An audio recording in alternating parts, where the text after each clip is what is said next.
What is up, movie viewers?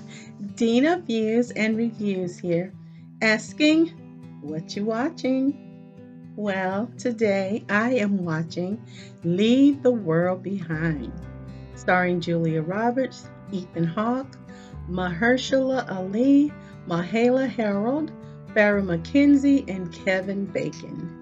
It is written by Sam Esmail, directed by Sam Esmail, produced by Michelle and Barack Obama, Chad Hamilton, Daniel Steelman, Sam Esmail, Lisa Roberts, Ruben Alam, Marissa Years Gill, Tanya Davis, and Nick Krishnamurthy. Wow, wow, wow. This movie, Leave the World Behind, is a very interesting, suspenseful thriller and post apocalyptic drama. Although interesting, it is so full of inconclusive anomalies. Anomalies that leaves you throughout the entire movie with the question, what the hell is really going on here? Now, it opens with Amanda Stanford, who is played by Julia Roberts. She works in advertising, and she and her husband are in their bedroom. He awakes one morning, and she informs him, and his name is Clay. Of course, he is played once again by Ethan Hawke, that she wants to go on a family getaway immediately. She's watching people from her Brooklyn, New York apartment. She's watching them as the hustle and the bustle of the people, as she exclaims. And she says, I freaking hate people. She goes on to inform her husband that she has rented for them, her husband, and her two children, ages 16 and 13, 16-year-old son and 13-year-old daughter, a lavish house in Long Island for a weekend escape. Now they leave immediately and find themselves on the beach. They're enjoying the sand and the ocean when all of a sudden an oil tanker begins to come toward them, and they're thinking surely it's going to stop. And the husband is like, don't worry, it's going to stop.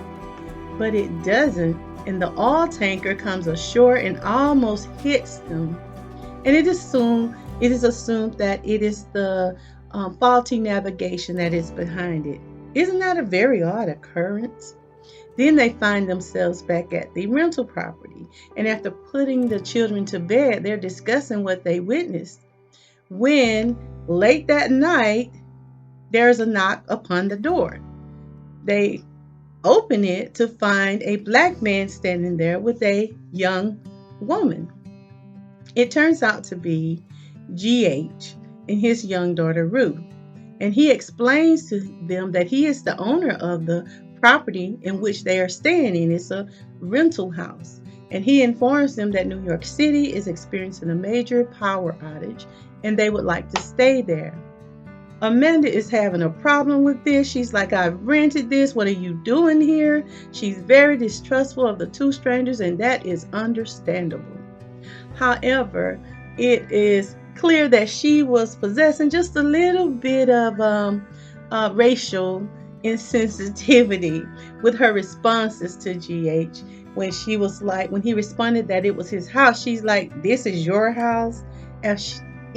As if she would be surprised that a black man would own such a luxurious and decorated home, very expensive, that it would be owned by a black man.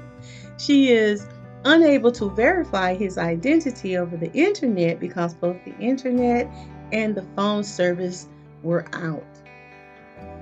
So she was not able to identify him, but her husband convinces her to let this couple come in, and they are downstairs. They go downstairs. He's very familiar with the house, and he decides to stay in the apartment downstairs. But it turns out GH is a wealthy financial planner, and through his powerful clients, he has connections. So he was able to follow his intuitions that told him that something might be amiss. And this is why they find themselves there. GH clearly has some inside information that leaves him worried about what is happening, even though he is not completely convinced that there is some kind of possible threat to society in general by an outside group or another country. His daughter Ruth is not so convinced. She picks up on Amanda's racial biases and she responds to her as such. But many strange events are occurring around these people. There are animals behaving erratically, cyber attacks around them, and rogue Teslas, and their neighbors behaving odd. One in particular is locked and he's loaded and he's prepared to protect himself and his family from the unknown threat, from whether it's an invader or just another neighbor or someone inside the country, which is understandable. But the Sanfords, um, Amanda and Clay, they have a daughter by the name of Rose. And she has a very strange interaction with some deers that are in the backyard of the house. There are hundreds there that seem to just stand and stare at her. And she's staring back at them. They're just standing there and staring. They're acting very eerie. And she has this complete obsession with watching Friends, the TV show Friends, and which is odd because the show actually ended before she was ever even born.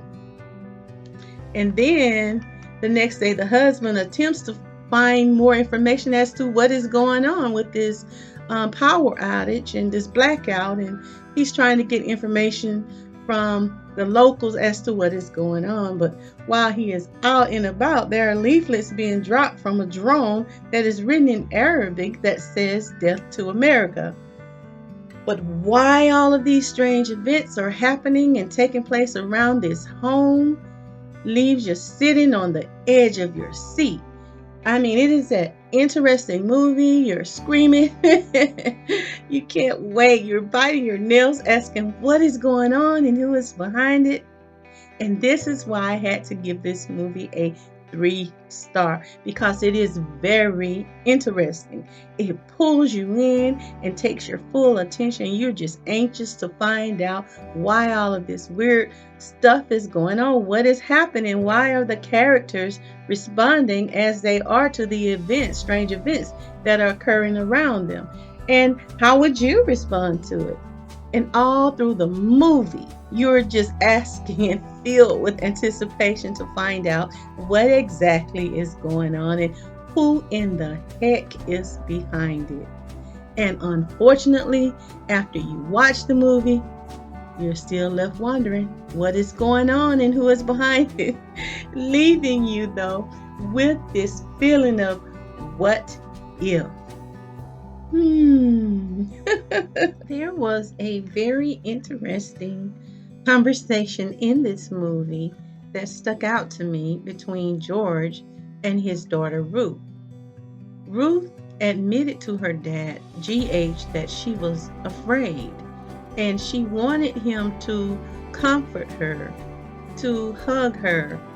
And while they were embracing, she said to him, "If the world falls apart, trust should not be doled out so easily to anyone, especially white people."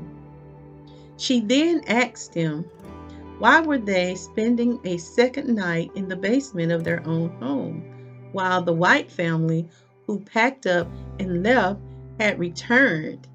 She asked, what was the point of letting them back into their house after they themselves decided to leave? And her father responded, because it was the right thing to do. Ruth then looked at him and she said, and that right there is going to fuck us in the end. Perhaps this movie is simply to make one think what if, and of the possibilities of these events actually occurring. And that's just how I looked at it, because someone knocking down a satellite in space, that is a possibility, disabling or taking over the grid, forcing airplanes to just fall out of the sky, self-driving cars in particular, it was Tesla that was wrecking. There was no one driving them, and they were brand new. People slowly, or a slow release of radiation into the environment, mental and psychological manipulation, with propaganda being dropped by drones. And because America has made a lot of enemies around the world, it is reasonable to believe that several of these events could happen and other nations or countries could unite in an effort to rid the planet of the United States. It is all very much possible. I just wasn't clear on why the animals were behaving so weirdly. I'm sure there's a reasonable explanation, because when things are in discourse in nature and in their environment, it can cause them to behave abnormal. But the deer and the flamingo still had me wondering about that. I mean, it made me wonder what else was occurring in their habitat to cause them to behave as they were. Either way, I found it to be a movie worth watching. Leave the World Behind is rated R, and if you would like to check this movie out, you most certainly can, because it is now streaming on Netflix. This has been Dena Views and Reviews, reminding you to subscribe, like, and share your view on this movie, and be sure to join me weekly for my next movie review and or recommendation. And I want you to remember, it's my view. Now, what you watching?